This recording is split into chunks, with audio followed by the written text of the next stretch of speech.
I want to give you this lady who made this sacrifice to Jesus by giving up all her money and pouring it over his head, preparing him for a burial, to be something that all women is memories from.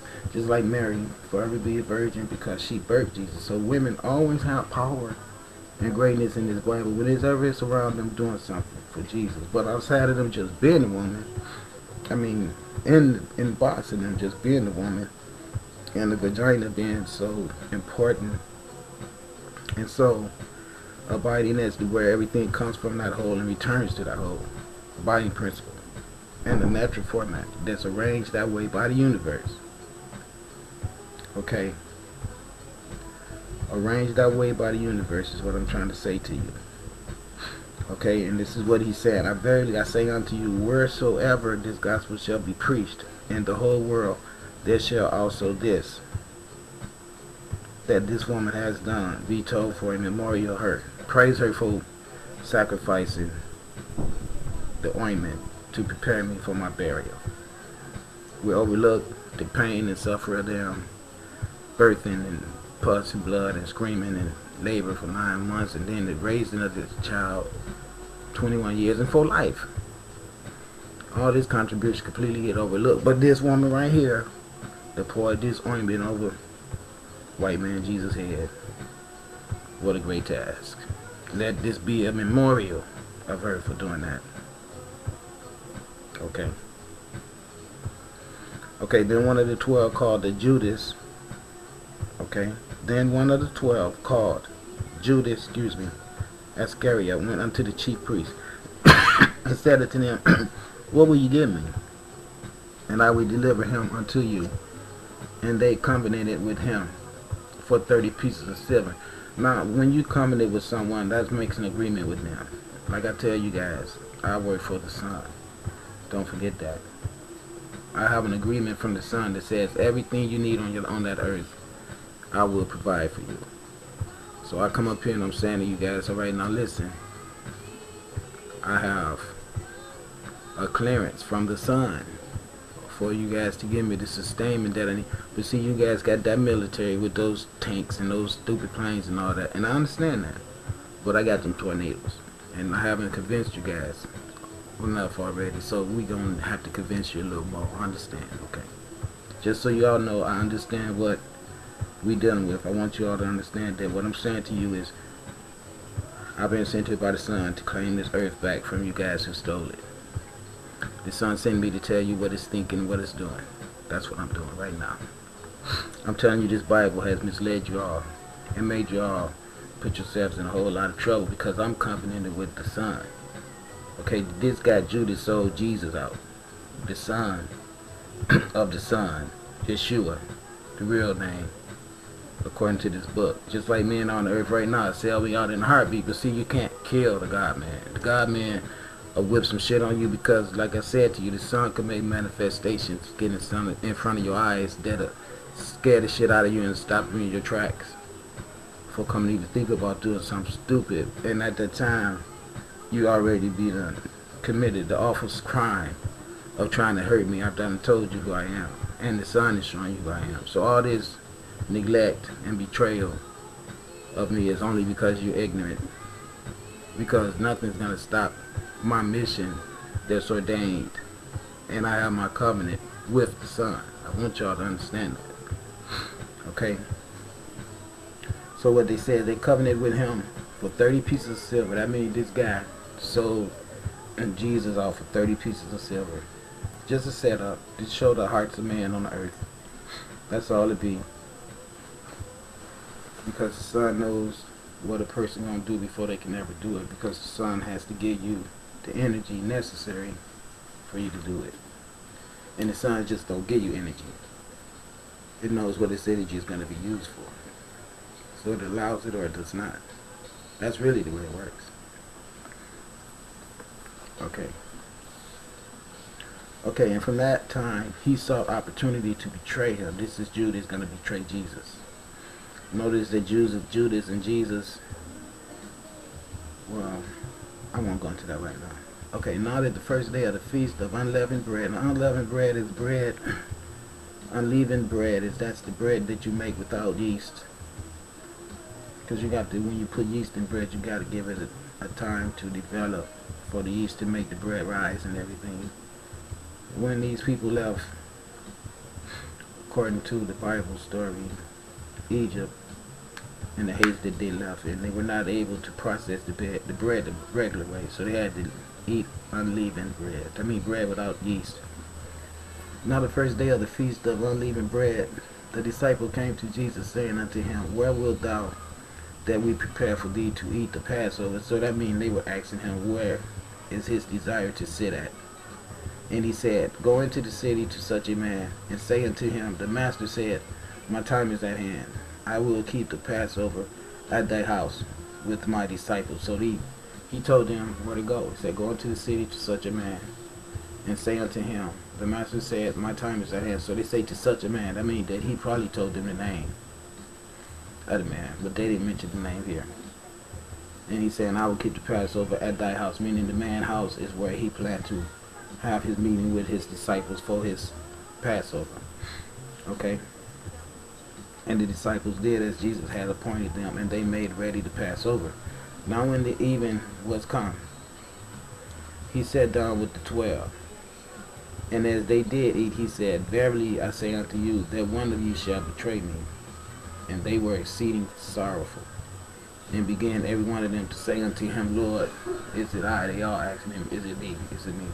And he answered and said, He that dippeth his hand with me in the dish, the same shall betray me. The Son of Man goeth as it is written of him. But woe unto that man by whom the Son of Man is betrayed. See, listen what I'm saying to you. You don't want to mess with the Son. Even though I tell you I'm not the Son of Man, I'm the Son of the Son. Meaning I am the Son, S-U-N, man, M-A-N. Not Son of Man, like they write here in the Bible. So when the Son of Man is betrayed, it is good for that man if he had not been born.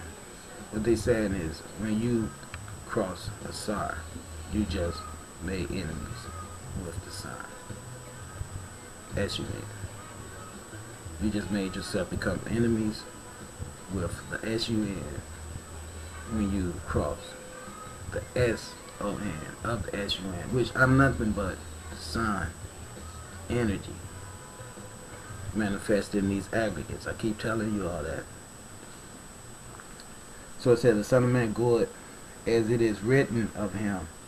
But woe unto that man by whom the Son of Man is betrayed. It has been good for that man if he had not been born. Now all my life people being this Judas to me. See, they telling you the story about Judas selling Jesus out for 30 pieces of silver.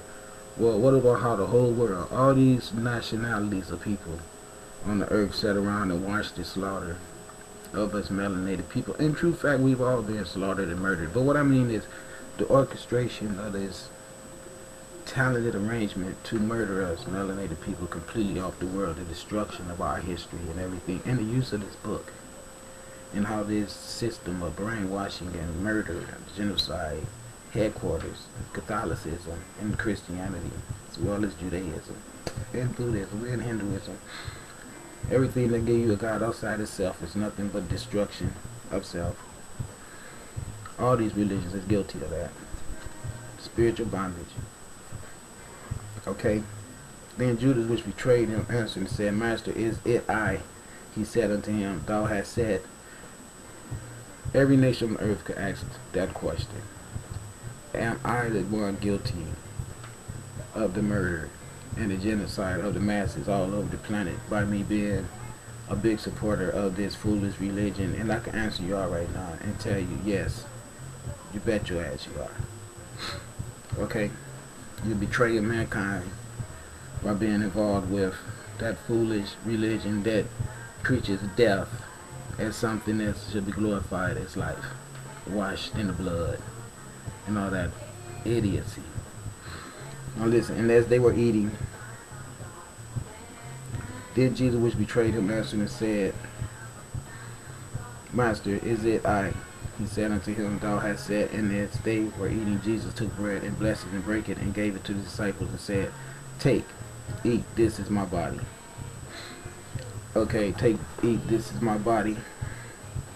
And he took the cup and gave it to them, saying, drink ye all of it, for this is my blood of the New Testament, which is shed for many for the remission of sin. Okay. So now his blood, he know when he died tomorrow, his blood is going to be sacrificed to the ethers, to the ground, to all the cosmic realm around him, for the remission of sins. See, this is foolishness. Okay, this is, no person on earth is going to die for the removal of sins of no one else. You better understand that. Get that foolishness out of your head. People could be victimized by sin. Okay? Or, because see, your death is not going to remove your sins for what you did. So how can someone else's death remove your sins for what you've done? This is foolish brainwash. Okay, get past that. You're going to be held accountable for everything you do. We all better start to understand that real fast. This stuff right here is, you can put it right with Winnie the Pooh, right with Casper the Friendly Ghost, Scooby-Doo, SpongeBob, okay? Are You My Mother? The Dr. Seuss books, all that stuff can all be put right with this book. Freaking Harry Potter, all of it. I'm trying to explain that to y'all. We got to understand this to be the way things are, okay?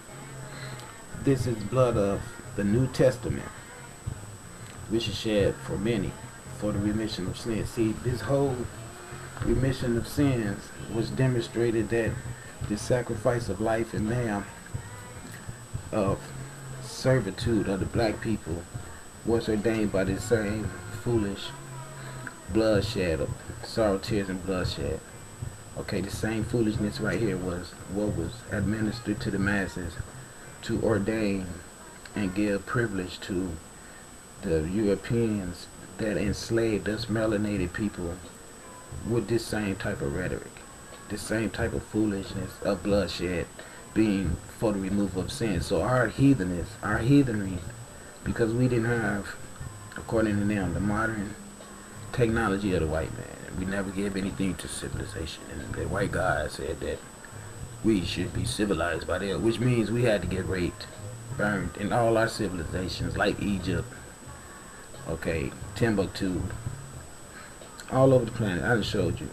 Africa, Asia, India, and all of the Americas, as well as all of the Micronesian islands, Tongas, okay, you name it, everywhere, Australia, you just go there, it done happened, okay? No one can die for the remission of your sins, okay? But I say unto you, I will not drink henceforth of this fruit of the vine until that day when I drink it new with you in my Father's kingdom. See, let me explain something to you. I'm not trying to ever tell anybody that there's any place that's a kingdom with me and my Father that you can go with me. What I'm trying to say to you is that you have the energy inside of yourself where you should be establishing your own kingdom, because there's room for you to do that, and there's power and energy and availability and pure potential out here for you to do that.